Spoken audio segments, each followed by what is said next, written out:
Hello dear students. तो आज के इस लेक्चर में हम बात करने वाले हैं फाइबर ऑप्टिक्स के ऊपर।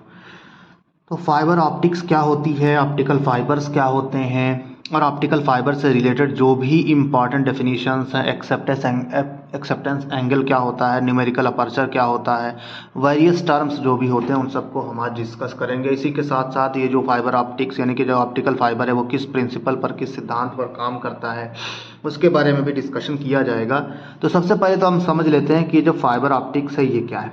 तो बेसिकली फाइबर ऑप्टिक्स जो है वो ब्रांच ऑफ फिजिक्स है और इस ब्रांच ऑफ फिजिक्स के अंतर्गत जो सिग्नल्स होते हैं, इलेक्ट्रिकल सिग्नल्स को ऑप्टिकल सिग्नल में पहले कन्वर्ट किया जाता है और उस ऑप्टिकल सिग्नल को ऑप्टिकल फाइबर के जरिए से ट्रेवल कराया जाता है और ट्रेवल कराने के बाद फिर से इस ऑप्टिकल सिग्नल को इलेक्ट्रिकल सिग्नल में कन्वर्ट कर दिया जाता है। तो जो सूचना होती है, जो भी इंफॉर्मेशन होती है, वो इन ऑप्टिकल फाइबर्स की जरिए से किसी एक सिरे से या एक स्थान से दूसरे स्थान पर पहुंच जाती है। जैसे आप क्या करते हो, मोबाइल से बात करते हो तो वहाँ से एक तरीके की कम्युनिकेशन ही होता है from one mobile to one mobile via electromagnetic waves. और आप जानते भी हो कि जो लाइट है वो भी एक इलेक्ट्रोमैग्नेटिक वेव है। तो अब ये जो कम्युनिकेशन का सिस्टम है वो ऑप्टिकल फाइबर्स के जरिए होता है। तो वो branch of physics that deals with the communication bye including the optical fibres. तो ऑप्टिकल फाइबर्स क्या होते हैं इनके बारे में भी डिस्कशन करेंगे। उनसे पहले देखिए थोड़ा सा कॉन्सेप्ट क्लियर करना जरूरी है।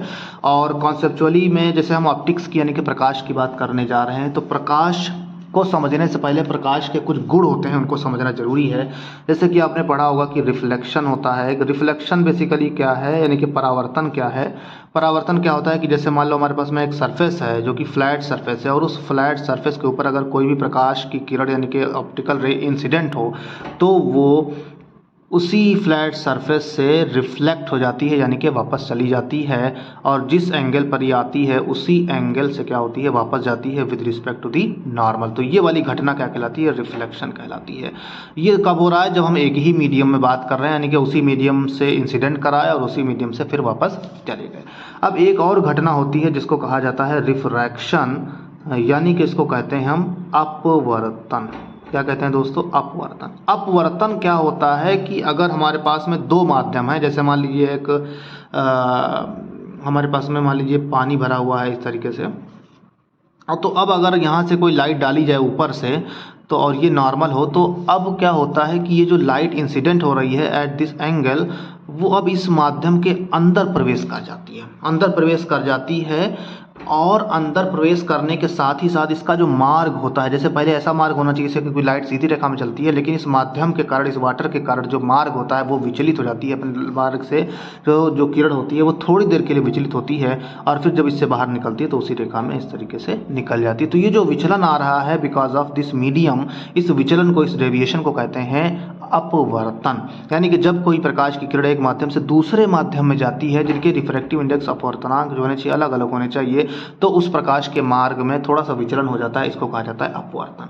अब इसी अपवर्तन को बताने के लिए एक साइंटिस्ट थे स्नेल, और स्नेल ने एक नियम दिया जिसको कहा जाता है स्नेल का नियम।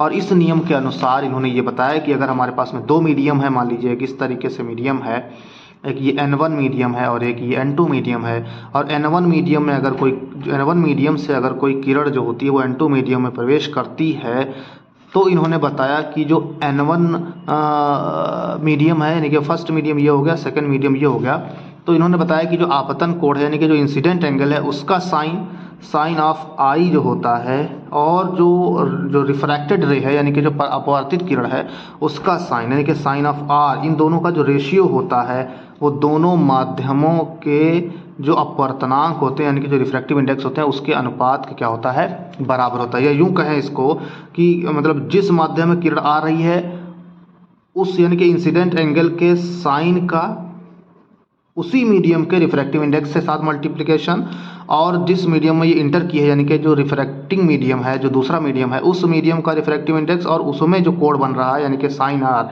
इन दोनों का गुणनफल क्या होता है, बराबर होता है। इसे क्या कहा जाता है, स्नेल का नियम कहते हैं। अब इसी स्नेल के नियम के आधार पर हम लोग समझने वाले हैं total internal reflection. Total internal reflection यानी कि पूर्ण आंतरिक परावर्तन, ये इसका क्या मतलब है वो अभी हम आगे समझने वाले हैं दोस्तों। टोटल इंटरनल रिफ्लेक्शन को समझने के लिए हम थोड़ा सा यहाँ पर मैथमेटिकल एनालिसिस करेंगे। अभी आपने देखा कि अगर मान लीजिए हमारे पास में एक मीडियम ये है, मान लीजिए वन मीडियम ये है, दूसरा मीडियम ये है, और इस तरीके से इसको बना देते हैं, और यहाँ से कोई किरण आपतित होती है यानी कि इंसिडेंट होती है on this boundary of the, ये जो दो मीडियम है उनकी ये बाउंड्री है, ठीक है। इसको नाम दे देते हैं ए बी, और ये वाला जो है ए डैश, ठीक है, ये जो भी है मतलब एक्स एक्स डैश, मान लीजिए एक्स एक्स डैश, ये क्या है, नॉर्मल है यानी कि परपेंडिकुलर है। तो अब ये जो होगी हमारी इंसिडेंट रे है, ये क्या हो जाएगी आपकी रिफ्रैक्टेड रे, इसको आर एंगल दे देते हैं, इसको आई एंगल दे देते हैं।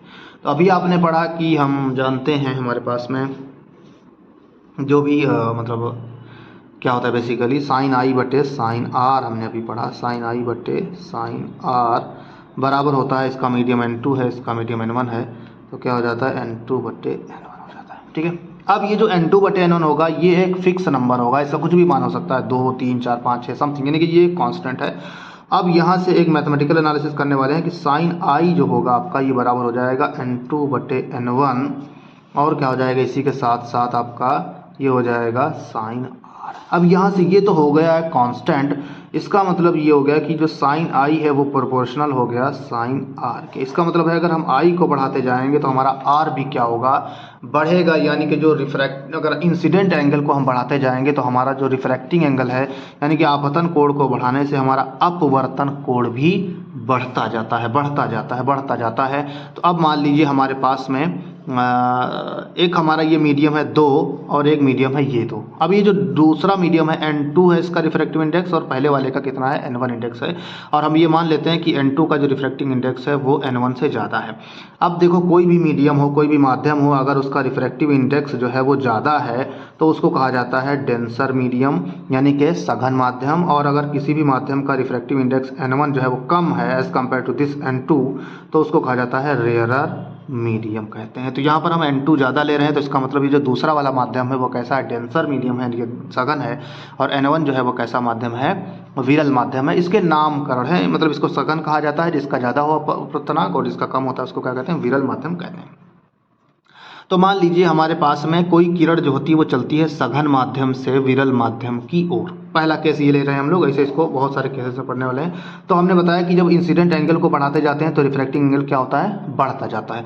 अब मान लीजिए पर्टिकुलर एंगल पर हमारा जैसे ये था आपका, और एक और बात याद रखनी है कि DRAW ये रूल याद रखना है। इसका मतलब ये है कि जब भी कोई किरण डेंसर टू रेयर यानी कि सघन माध्यम से विरल माध्यम में जाती है तो अवे फ्रॉम नॉर्मल होती है, यानी कि जो भी नॉर्मल है, ड्रॉन इसको कहते हैं। तो अवे फ्रॉम नॉर्मल का मतलब है कि जैसे ये नॉर्मल है हमारा एक्स एक्स डैश, और इसको ये डेंसर से रेयर गई है तो ये किरण हमारी इससे दूर हटेगी, इस तरीके से दूर हटती जाती है। तो अब हम मान लेते हैं कि अपना आई जो होता है ये वाला एंगल, इसको बढ़ाते जाते हैं, यानी कि इसको हम ऐसे करते जाते हैं, ऐसे करते जाते हैं, आई को बढ़ाते जाते हैं, बढ़ाते जाते हैं, तो एक पर्टिकुलर वैल्यू के ऊपर हमारा जो भी लाइट हम इंसिडेंट कराते हैं उस सारी की सारी लाइट जो होती है वो इन दोनों माध्यम की जो सीमा है, बाउंड्री है, उसके अलोंग इस तरीके से ट्रेवल करने लगती है। यानी हमने आई को बढ़ाते गए, बढ़ाते गए, और एक पर्टिकुलर एंगल ऑफ आई पर हमारा जो ये आर है ये आर बन गया 90 डिग्री, और उस कोण को जिस कोण के ऊपर हमारा जो आर है वो 90 डिग्री हो जाता है उसे कहा जाता है क्रिटिकल एंगल। क्या कहते हैं, क्रांतिक कोण कहते हैं। तो अब अगर हम इसमें स्नेल का नियम लगा दें तो ये हो जाएगा n2 साइन आई सी बराबर n1 साइन आर होता है, क्योंकि ये यहाँ वाला आर है तो साइन आर लीजिए, और साइन आर का मतलब कितना है, साइन 90 है, तो हमने क्या कर दिया साइन 90। साइन 90 कितना होता है, 1 होता है, तो इसका मतलब ये है कि साइन ऑफ आई सी, यहाँ तो बचेगा सिर्फ n1, तो ये हो जाएगा n1 बटे n2 हो जाएगा। अब अगर हम ये मान लें कि जो सघन माध्यम है इसका अपवर्तनांक ज़्यादा है, इसलिए कि इसका n मान लीजिए, और विरल माध्यम जो है उसका अपवर्तनांक है 1 यानी कि वायु मान लें, तो ये हो जाएगा साइन ऑफ आई सी, या इसको हम लिख सकते हैं sine of I C equals to 1/n हो जाएगा आपका। तो इसका मतलब ये है कि जो ये है आपका क्रिटिकल एंगल वो अपवर्तनांक के व्युत्क्रमानुपाती है, यानी कि अपवर्तनांक ज़्यादा होगा तो क्रिटिकल एंगल हमारा कम हो जाएगा, ठीक है। तो यहाँ से हमने पहला चीज़ ये देखा कि जो जैसे जैसे हम मतलब जब किसी माध्यम से एक माध्यम से जब किसी दूसरे माध्यम में प्रकाश गुजरता है तो वो अपने मार्ग से थोड़ा सा विचलित हो जाता है, जिसे अपवर्तन कहते हैं। फिर हमने ये बताया कि इस वाले फार्मूले से, स्नेल के नियम से, कि जो साइन आई बटे साइन आर है वो बराबर इस तरीके से, यानी कि जो आई है वो आर के प्रोपोर्शनल है, यानी कि अगर आई को बढ़ाते जाएंगे तो आर बढ़ता जाएगा। और फिर हमने यहाँ पर इसको बढ़ाया भी तो और एक पर्टिकुलर वैल्यू आ गई आई सी की, कि जब हमारी सारी की सारी लाइट जो होती है, सारी की सारा प्रकाश जो है वो इस बाउंड्री के अक्रॉस ट्रेवल करने लगता है। अब अगर हम IC को और बढ़ा दें तो होगा क्या कि ये जो होगा, जैसे मान लो एंगल बढ़ रहा है, किसी चीज़ का एंगल बढ़ेगा तो इसका मतलब पहले अगर ऐसे था अब ऐसे हो जाएगा, फिर ऐसे हो जाएगा। बढ़ने का मतलब क्या है कि ये जो गैप है वो हमारा बढ़ना चाहिए, यानी कि ये जो रेखा है वो इस तरीके से बेंड होने लगे। पहले ऐसे थी, फिर ऐसे हुई और अब ऐसे हो जाएगी, यानी कि एट एंगल, अगर हमारा जो इंसिडेंट एंगल है थीटा आई जो है वो क्रिटिकल एंगल से ज़्यादा हो जाए। किससे ज़्यादा हो जाए? क्रिटिकल एंगल से ज़्यादा हो जाए। तो देखिए क्या होगा, तो ये हमारा जो है वो मीडियम 2 है, ये मीडियम 1 है, और इस मीडियम में अगर हम इसको क्रिटिकल एंगल से ज़्यादा एंगल पर इंसिडेंट कराएंगे तो सारी की सारी लाइट जो होगी वो उसी मीडियम में वापस लौट आएगी जिस मीडियम से ये इंटर कर रही थी। तो देखो दूसरे वाले माध्यम से यहीं से गई थी और यहीं वापस लौट आई। तो इस घटना को, इस प्रोसेस को, जिसमें कोई भी लाइट जो होती है उसी मीडियम में परफेक्टली बैक आ जाए, उसको कहा जाता है टोटल इंटरनल रिफ्लेक्शन कहते हैं। तो टोटल इंटरनल रिफ्लेक्शन दोस्तों क्या है? वह घटना जिसमें हमारी लाइट जो है पूरी की पूरी वापस आ जाए। इसको आप ऐसे भी परिभाषित कर सकते हो, यानी कि the process in which light is totally reflected from a denser to rarer medium boundary is known as total internal reflection कहलाता है। टोटल इंटरनल रिफ्लेक्शन हमारा क्या है कि हम जिस माध्यम से प्रकाश डाल रहे हैं उसी माध्यम में हमारा प्रकाश वापस लौटा है, तो इसे कहा जाता है पूर्ण आंतरिक परावर्तन, यानी कि हमारा कोई भी प्रकाश जो होता है वो बाउंड्री से बाहर ना जाए। हालांकि ऐसा होता नहीं है, थोड़ा बहुत प्रकाश जो होता है वो बाहर चला जाता है, लेकिन फिर भी बहुत ज़्यादा मात्रा में प्रकाश उसी माध्यम में वापस लौट आता है। दोस्तों अब यहाँ पर हम बात करने वाले हैं कंडीशंस क्या होती हैं टोटल इंटरनल रिफ्लेक्शन के लिए। दो इंपॉर्टेंट कंडीशन हैं, और वो दो इंपॉर्टेंट कंडीशंस क्या हैं? पहली, कंडीशंस फॉर TIR, यानी कि टोटल इंटरनल रिफ्लेक्शन के लिए दो कंडीशंस हैं। पहली जो कंडीशन है उसका नाम है हमारे पास में, जो मूवमेंट होना चाहिए, मतलब किरण जो जानी चाहिए आपकी, वो जानी चाहिए हमेशा डेंसर टू रेयरर। यानी कि अगर हमें जो है आपका टोटल इंटरनल रिफ्लेक्शन प्राप्त करना है तो उसके लिए पहली शर्त ये है कि जो भी हमारी जो प्रकाश का जो गति होनी चाहिए वो हमेशा सघन माध्यम से विरल माध्यम की ओर होनी चाहिए, यानी कि N2 से N1 की ओर होनी चाहिए, और N2 should be greater than N1। इस तरीके से हमारा जो मीडियम है उसकी गति होनी चाहिए। दूसरा क्या है?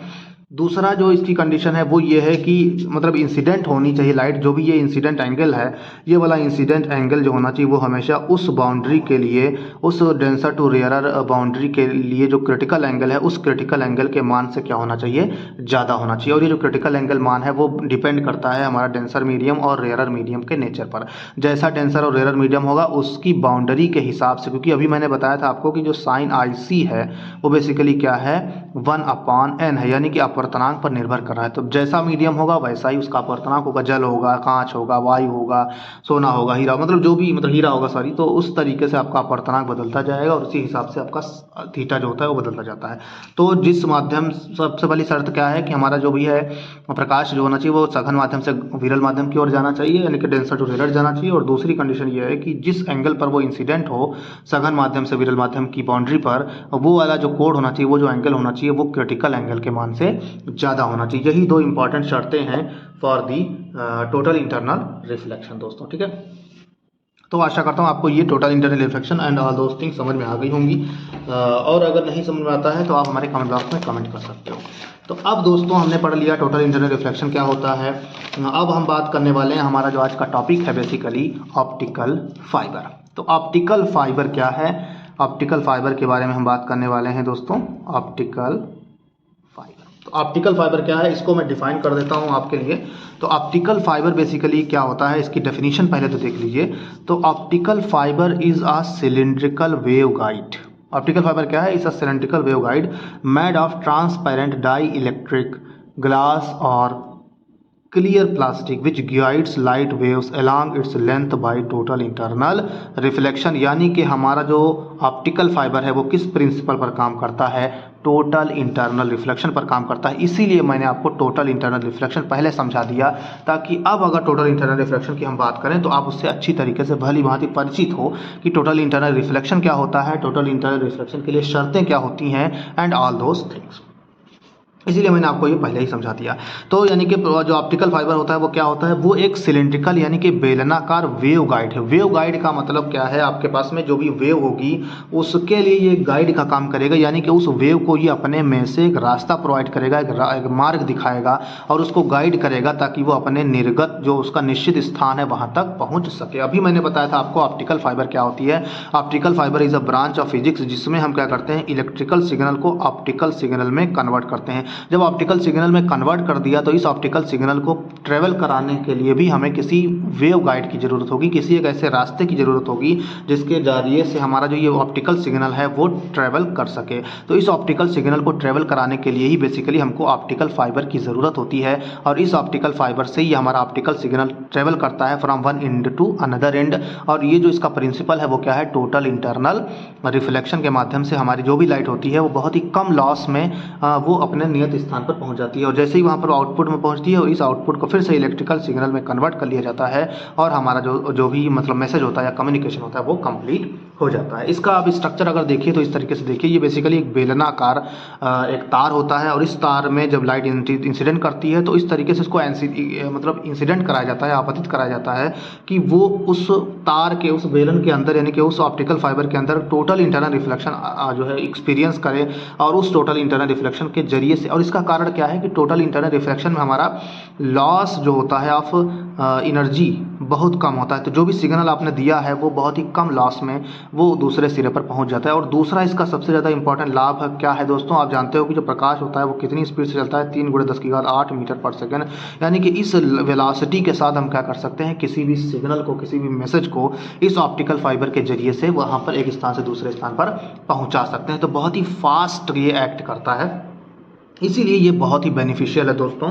आजकल जो आपका ये जो मतलब इंटरनेट है उसमें इसका बहुत ही क्रूशियल रोल है ऑप्टिकल फाइबर का, ठीक है। तो अब जैसे कि आपने बात कर लिया कि इसका जो होता है आपके पास में क्या होता है, ये ऑप्टिकल फाइबर क्या होता है, और इसी तरीके से अब इसके बारे में आपने देख लिया कि इस तरीके से इंसिडेंट रे कराते हैं, टोटल इंटरनल रिफ्लेक्शन, और फिर आउटकमिंग रेज मिल जाती हैं। अब हम इसके बारे में बात करने वाले हैं, इसका स्ट्रक्चर जो होता है वो क्या होता है। तो स्ट्रक्चर दोस्तों इस तरीके से देख लीजिए, बेसिकली जो ऑप्टिकल फाइबर होता है उसमें 3 पार्ट्स होते हैं, ये एक ए है, ये बी है, और ये क्या है, सी है। तो जो सबसे अंदर वाला पार्ट होता है उसको कहा जाता है कोर, क्या कहते हैं, कोर, और इसका डायमीटर होता है लगभग 8.5 माइक्रोमीटर से 60.5 माइक्रोमीटर। और ये कोर का काम होता है, कोर का काम होता है कि ये जो भी लाइट इसमें आए वो इसको एक कैरियर की तरीके से काम करे, यानी कि जो भी लाइट इसमें इंसिडेंट होगी उसको ये एक रास्ता प्रोवाइड कराएगा, और उस रास्ते से ये लाइट जो होगी वो हमारी पास करेगी। ये बिल्कुल गैप होता है ये between the optical fibre cable हो जाता है। ऑप्टिकल फाइबर केबल में 3 भाग होते हैं, एक होता है कोर, एक होता है क्लैडिंग, और एक होता है बफर कोटिंग। तो दोस्तों जैसे मान लो हमने भी बताया था आपको कि ये जो है एक सिलेंड्रिकल ट्यूब होती है इस तरीके से, और इस सिलेंड्रिकल ट्यूब को बनाया जाता है 3 भागों में, और एक जो होता है कोर होता है, उसके ऊपर जो होगा वो क्लैडिंग उसको कहते हैं, और उसके ऊपर जो होती है वो एक कोटिंग करी जाती है ताकि इसको बाहरी जो इन्वायरमेंटल चेंजेस हैं उनसे बचाया जा सके। तो अब हमने 3 चीज़ों के बारे में बात किया है। कोर है जो कि इनर मोस्ट पार्ट है, उसका सबसे अंदरूनी भाग है। क्लैडिंग क्या होती है, जो कोर है ना उसके ऊपर एक जो होता है इन्वेलप होता है किसी दूसरे माध्यम का, यानी कि जो कोर होता है इसका रिफ्रैक्टिव इंडेक्स और क्लैडिंग जो होती है इसका रिफ्रैक्टिव इंडेक्स अलग अलग बना होता है, यानी कि जो कोर बना होगा वो दूसरे पदार्थ का बना होगा, और जो क्लैडिंग होगा वो पदार्थ दूसरा होगा। और इसको हम इस तरीके से बनाते हैं कि जो क्लैडिंग हो उसका रिफ्रैक्टिव इंडेक्स जो होना चाहिए वो कोर के रिफ्रैक्टिव इंडेक्स से कम होना चाहिए। ये मस्ट कंडीशन है इसके एक्शन के लिए। अब बात करते हैं बफर कोटिंग। बफर कोटिंग क्या है, जैसे मान लीजिए आपने ऑप्टिकल फाइबर को बना दिया और सिग्नल उसमें से अंदर से ट्रेवल करेगा और फिर वो क्लैडिंग से भी ट्रेवल करेगा, तो होता क्या है कि जैसे मान लीजिए इन जनरली अगर आप इसको ऐसे ही खोले में छोड़ दोगे तो मतलब जो होती है बहुत सारे इन्वायरमेंटल कंडीशंस की वजह से या फिजिकल डैमेज की वजह से तो ये डैमेज हो सकता है। उस डैमेज से बचाने के लिए इसको क्या किया जाता है, बेसिकली मतलब जो है फिजिकल डैमेज से बचाने के लिए इसको हम इसके ऊपर जो है एक तरीके का आवरण चढ़ा देते हैं या कवर अप कर देते हैं, इसको शीथ के रूप में चढ़ा देते हैं, जिससे हमारी क्या हो जाती है, जो ऑप्टिकल फाइबर होती है उसकी लाइफ टाइम बढ़ जाती है और फिजिकल डैमेज और इन्वायरमेंटल इफेक्ट से भी सेफ हो जाती है। तो बेसिकली 3 पार्ट्स होते हैं, कोर, क्लैडिंग और जो होती है बफर कोटिंग। तो इन तीनों के जरिए से हम ऑप्टिकल फाइबर को क्रिएट करते हैं। तो ये दोस्तों हो गई इसकी इंटरनल स्ट्रक्चर, और इसी के साथ साथ हमने ये भी देख लिया कि इसमें क्या क्या पार्ट्स होते हैं।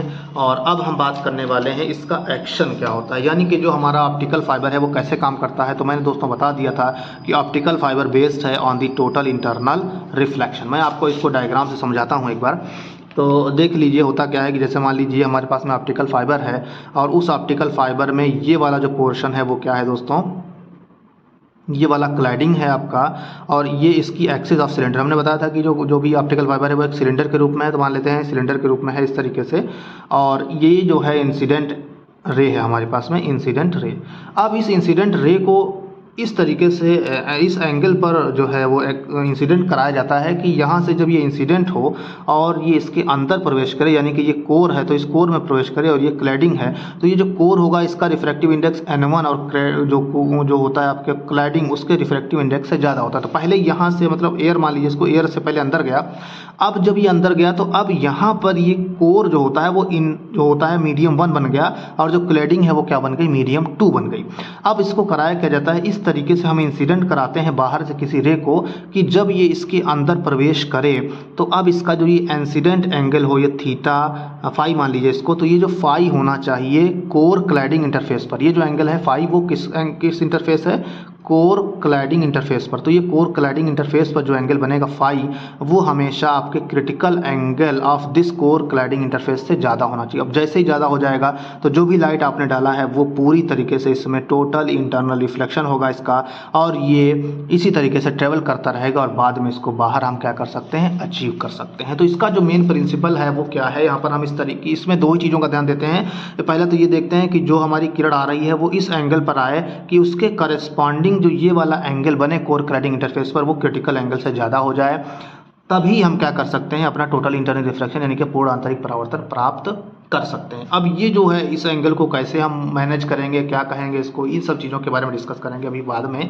तो सबसे पहले तो ये समझ लीजिए इसकी वर्किंग क्या है, वर्किंग किस प्रिंसिपल पर है, टोटल इंटरनल रिफ्लेक्शन। तो पूछा जाएगा आपसे कि जो ऑप्टिकल फाइबर वो किस प्रिंसिपल पर काम करता है, या प्रिंसिपल ऑफ वर्किंग क्या है उसका, तो उसका नियम है आपके पास में टोटल इंटरनल रिफ्लेक्शन यानी कि पूर्ण आंतरिक परावर्तन पर यह काम करता है।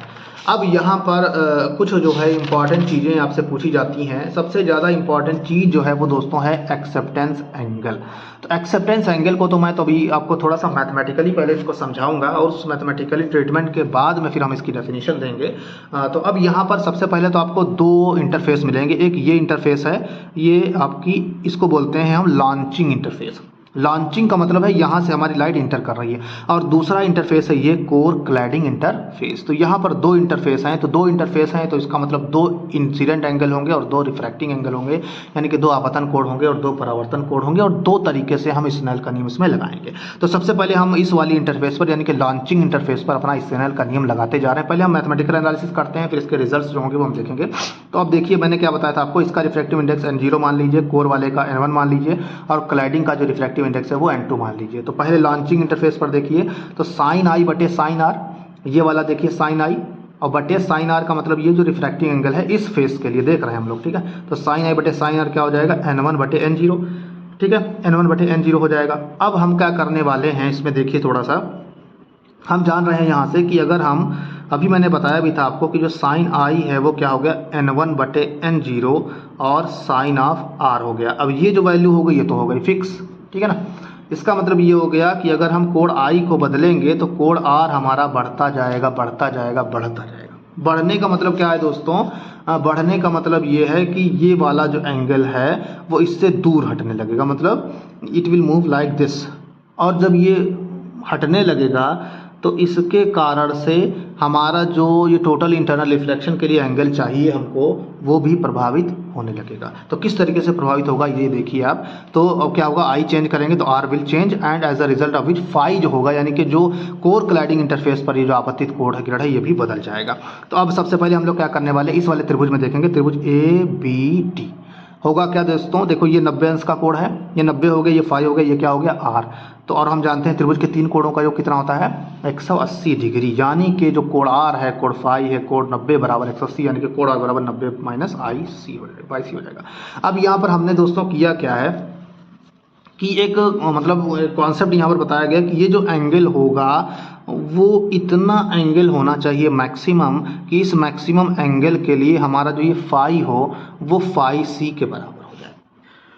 अब अगर आपने इस वाले एंगल को और ज़्यादा बढ़ाया, जब इसको बढ़ाओगे दोस्तों, देखो अगर हम इसको बढ़ाएंगे तो हमारा आर भी क्या होगा, बढ़ जाएगा। अब आर बढ़ रहा है, इसका मतलब ये कुछ इस तरीके से, मतलब ये चेंज होगा और उसके करंट हमारा जो फाई है वो चेंज होने लगेगा। इस तरीके से इसको आप देख सकते हो, मतलब इसको हमने बढ़ाया तो it will go like this, तो हमारा जो फाई है वो चेंज हो जाएगा और हमें फाई चाहिए ज़्यादा, जितना ज़्यादा होगा फाई उतना ही ज़्यादा हमें टोटल इंटरनल रिफ्लेक्शन प्राप्त होगा। तो अब maximum value of this incident angle क्या हो सकती है कि जिस वैल्यू पर हमें टोटल इंटरनल रिफ्लेक्शन प्राप्त हो, यानी कि क्रिटिकल एंगल हमें प्राप्त हो जाए। तो आई वो एंगल है, वो मैक्सिमम एंगल ऑफ इंसिडेंट जिस पर हमारा जो कोर क्लैडिंग इंटरफेस पर जो आपतित हो रही किरण वो कोण हो जाए, उसका आपतित कोण फाई सी हो जाए, यानी कि I will be maximum when phi equals to phi C. तो phi equals to phi C हो जाएगा, तो जिससे हम साइन आर निकालेंगे तो ये आ जाएगा कॉस ऑफ फाई सी, क्योंकि इस त्रिभुज में आर बराबर 90 माइनस फाई सी, 90 माइनस फाई सी क्या हो जाएगा साइन 90 माइनस फाई सी बराबर कॉस फाई सी। और अब हम इस इक्वेशन में देख रहे हैं अपना साइन आई बटे साइन आर को, साइन आर को लिख सकते हैं कॉस ऑफ फाई सी। इसका मतलब ये हो गया कि साइन आई मैक्सिमम बराबर n1 बटे n0 कॉस ऑफ फाई सी। ये तो आपको आई का मतलब यह है कि वो मैक्सिमम एंगल ऑफ इंसिडेंस जिस पर अगर कोई किरण आपतित होगी तभी हमको क्रिटिकल एंगल जो होगा वो प्राप्त होगा at the core cladding interface. और हमें जो मतलब है वो कोर क्लैडिंग इंटरफेस पर जो एंगल है उसी से मतलब है मेनली। अगर उसको हमने मैनेज नहीं किया, उसको हमने क्रिटिकल एंगल से ज़्यादा नहीं रखा, तो हमें कोई भी लाइट टोटल इंटरनल रिफ्लेक्शन प्राप्ट नहीं होगा। और टोटल इंटरनल रिफ्लेक्शन नहीं प्राप्त नहीं होगा तो फाइबर ऑप्टिक्स बेकार है, क्योंकि हमें फाइबर ऑप्टिक्स को कराना ही काम ऐसे है कि ताकि वो हमारा जो है टोटल इंटरनल रिफ्लेक्शन उसमें अचीव हो। तो पहली तो ये समीकरण बन गई आपकी समीकरण नंबर 3, साइन आई मैक्स हो गया। अब आगे बढ़ते हैं हम लोग, अब आ जाइए कोर और क्लैडिंग इंटरफेस पर, इस वाली इंटरफेस पर। तो अब इस वाली इंटरफेस पर देखिए, तो ये जो फाई एंगल हो गया ये हो गया इंसिडेंट एंगल, और हमने माना है कि अगर फाई ऑफ सी हो जाए, फाई ऑफ सी हो जाए तो हमारा आर जो होगा इस वाले इंटरफेस पर वो आर जो होगा, यानी कि कोर क्लैडिंग इंटरफेस पर जो इंसिडेंट एंगल है वो है फाई सी। तो और हम जानते हैं कि जब कोई भी किरण जो होती है वो फाई सी पर आपतित होती है, यानी कि क्रिटिकल एंगल पर आपतित होती है, तो वहाँ पर जो हमारा रिफ्रैक्टिंग एंगल होता है वो 90 अंश के बराबर हो जाता है, यानी कि साइन ऑफ फाई सी बटे साइन ऑफ 90 बराबर n2 बटे n1 हो जाएगा। इसका मतलब ये साइन फाई सी बराबर क्या हो जाएगा n2 बटे n1। तो साइन ऑफ फाई सी अगर जो है वो n2 बटे n1 के बराबर है तो कॉस ऑफ फाई सी क्या हो जाएगा दोस्तों, आप जानते हो कि कॉस फाई जो होता है 1 माइनस साइन स्क्वायर फाई सी के बराबर होता है। तो साइन स्क्वायर थीटा के बराबर होता है, तो यहाँ पर रख दीजिए 1 minus under root n2 minus n1 square हो जाएगा। तो अभी मैंने आपको बताया इस वाली समीकरण में देख लीजिए यहाँ पर कि जो साइन आई मैक्स है वो n1 बटे n0 और इंटू कॉस फाई सी। तो कॉस फाई सी की वैल्यू रख देंगे हम, तो कॉस फाई सी वैल्यू कितनी आई है आपके पास में under root 1 minus n2 square बटे n1 स्क्वायर। इसका मतलब ये है कि साइन आई मैक्स बराबर n1 square minus n2 square, और ये जो लासा एलसीएम इसका लिया जाएगा तो n1 बचेगा नीचे, तो n1 से n1 कैंसिल बटेगा n0। ठीक है, तो आई मैक्स क्या हो गया sine inverse n1 square minus n2 square बटे n0। अगर हम मान लेते हैं कि जो हमारी लॉन्चिंग फेस है वो एयर से हो रही है, यानी कि ये जो हमारा बाहर वाला मीडियम था वो क्या है, यानी कि ये जो मीडियम है हमारे पास दोस्तों, ये वाला जो मीडियम है वो एयर है, एयर से हमने लॉन्च कराया है, तो एयर के लिए रिफ्रैक्टिव इंडेक्स 1 होता है, तो इसलिए हमारा n0 हो जाएगा 1। तो फाइनली हमें आई मैक्स मिल जाएगा sine inverse of n1 square minus n2 square under root के साथ में। तो अब अगर हमारा जो आई, चूंकि ये कैसा है मैक्सिमम वैल्यू है, अगर इस मैक्सिमम वैल्यू से थोड़ा सा भी ज़्यादा हुआ तो क्या होगा दोस्तों, हमें कोई भी टोटल इंटरनल रिफ्लेक्शन प्राप्त नहीं होगा और हमारा फाइबर ऑप्टिक्स जो होगा, फाइबर केबल होगा, बेकार हो जाएगा। तो इसका मतलब ये है कि वो मैक्सिमम एंगल जिसके लिए टोटल इंटरनल रिफ्लेक्शन अचीव किया जा सके इन दी फाइबर मतलब ऑप्टिकल फाइबर, उस मैक्सिमम इंसिडेंट एंगल को कहा जाता है आपका एक्सेप्टेंस एंगल। इसकी डेफिनेशन भी आप देख सकते हो, it is a maximum angle that a light ray can have relative to the axis. और ये जो बन रहा है वो किसके रिस्पेक्ट में बन रहा है, आपकी जो एक्सिस ऑफ सिलेंडर है उसके रिस्पेक्ट में बन रहा है fibre and propagate, that means जो हमारा एक्सेप्टेंस एंगल है वही मैक्सिमम एंगल ऑफ इंसिडेंस है। अगर इससे ज़्यादा एंगल हो गया तो हमें कोई भी टोटल इंटरनल रिफ्लेक्शन प्राप्त नहीं होगा और कोई भी सिग्नल हमारा बिना अटेन्यूएशन के प्राप्त नहीं होगा। तो अटेन्यूएशन ना हो यानी कि ऊर्जा का ह्रास ना हो, इसलिए हमें टोटल इंटरनल रिफ्लेक्शन चाहिए। और टोटल इंटरनल रिफ्लेक्शन के लिए चाहिए कि जो इंसिडेंट एंगल हो वो हमेशा क्या हो, एक्सेप्टेंस एंगल के या तो बराबर हो या फिर बेसिकली उससे कम होना चाहिए। तो इसकी वर्किंग के लिए यानी कि जो एक्सेप्टेंस एंगल होता है, क्या होता है, एक्सेप्टेंस एंगल आपतित कोण का वह अधिकतम मान है जिस पर कोई भी किरण आपतित होने पर ऑप्टिकल फाइबर से टोटल इंटरनल रिफ्लेक्शन के जरिए उसमें प्रवाहित हो सकती है, उसमें से गुजर सकती है। अगर थोड़ा सा भी इससे ज़्यादा एंगल पर इंसिडेंट होगी लाइट तो उसका टोटल इंटरनल रिफ्लेक्शन प्राप्त नहीं होगा और वो लाइट हमारी हो जाएगी अटेन्यूएट, यानी कि उसकी जो एनर्जी होगी वो लॉस हो जाएगी। तो एक्सेप्टेंस एंगल क्या है, मैक्सिमम एंगल ऑफ इंसिडेंस जिस पर हमारी कोई किरण आपतित होने पर किसी भी प्रकार का कोई अटेन्यूएशन नहीं होता है, यानी कि वहाँ पर टोटल इंटरनल रिफ्लेक्शन अचीव होता है। इसका मतलब यह है कि जितना ज़्यादा हम एक्सेप्टेंस एंगल लेंगे उतना ज़्यादा हम इजीली किसी भी ऑप्टिकल फाइबर से जो भी, जैसे मान लो बहुत बड़ा एंगल होगा एक्सेप्टेंस एंगल, तो उसमें बहुत सारी रेज जो होंगी इंसिडेंट होने के बाद टोटल इंटरनल रिफ्लेक्शन सफ़र करेंगी।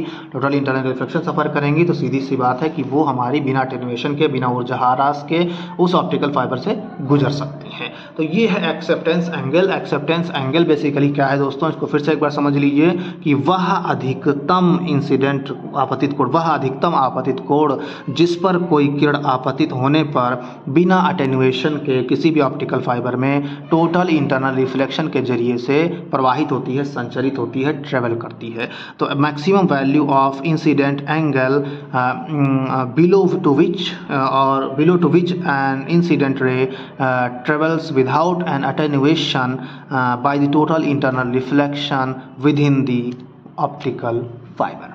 ये है एक्सेप्टेंस एंगल। ठीक है दोस्तों, अब अगर 3 डायमेंशन में बात करें तो थोड़ा सा इसका स्ट्रक्चर इस तरीके से मान लीजिए ये कोर है आपका अंदर वाला, ये क्लैडिंग है।